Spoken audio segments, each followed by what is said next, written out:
It's time now for a look at the latest in local news. In the news, both the Jesup City Commissioners and the Wayne County Board of Education have meetings this afternoon. The Wayne County Board of Education will meet at the Tech Center at 3 p.m., but they'll go immediately into executive session for the purpose of reviewing the applications for the position of school superintendent. The search is on here in Wayne County with the current school superintendent, Jay Brinson, set to retire at the end of the month of March, leaving the board with a couple of months to find his replacement.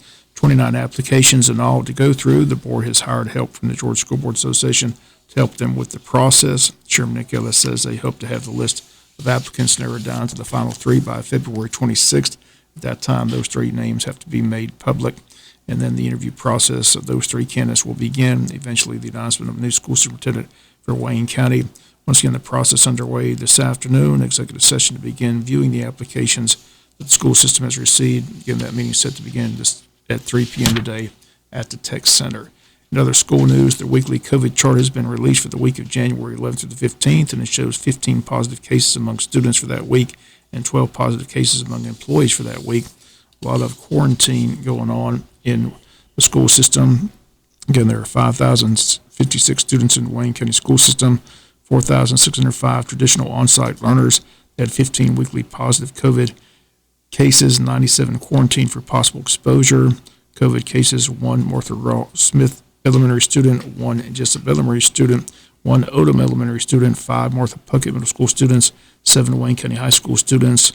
In quarantine, 5 Martha Raw Smith students, 8 Jesup elementary students, 7 James E. Bacon, 23 Odom elementary, 23 Arthur Williams, 10 Martha Puckett, and 21 at the high school. Again, all quarantined, 97 being quarantined for possible exposure.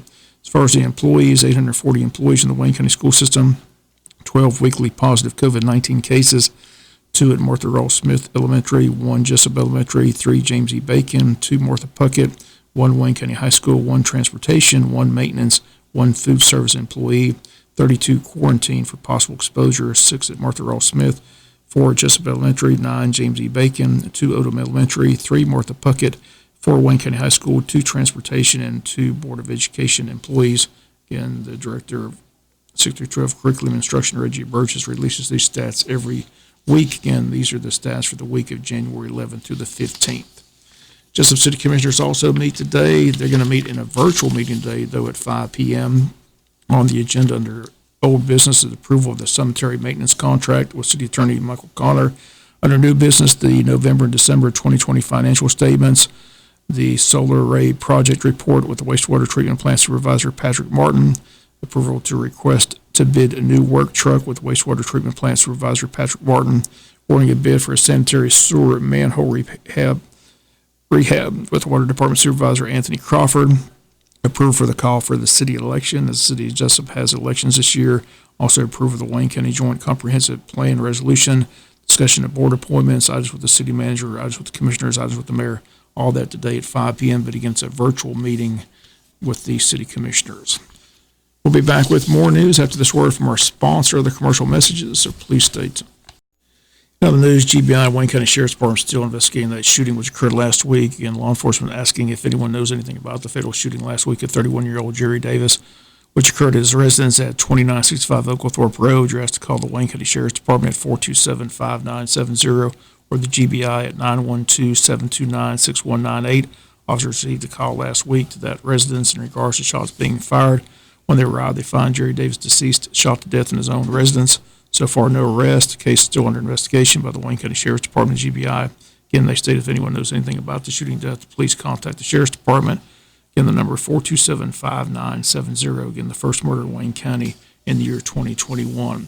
Local Wayne County Democratic Party having an event on Wednesday, calling it the Georgia Blue Salute to Democracy Inauguration Day Rally. They'll be held on Wednesday from 5 to 6 p.m. at the Wayne County Farmers Market.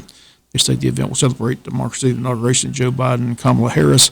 The equal lineup with the popcorn and American flag distribution will begin at 4:30. A short program will follow. They state CDC guidelines for safety will be strictly followed, including mask wearing and maintaining physical distance by having attendees remain in or near their cars. Law enforcement will be present. Again, they ask you to come join the celebration. That's tomorrow between 5 and 6 p.m. at the Wayne County Farmers Market. We'll be back with some final news notes after this word from our sponsor of the commercial messages, so please stay tuned. Final notes and news, again, a reminder, we're talking with our local representatives this legislative session. Today is Tuesdays with Tillery. We'll talk with State Senator Blake Tillery.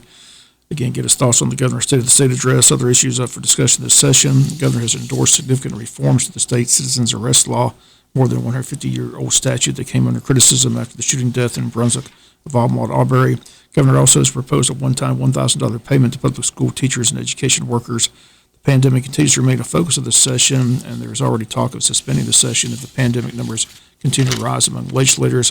If that does happen, it'll be the second straight session disrupted by COVID-19. Get an update from State Senator Blake Tillery this morning.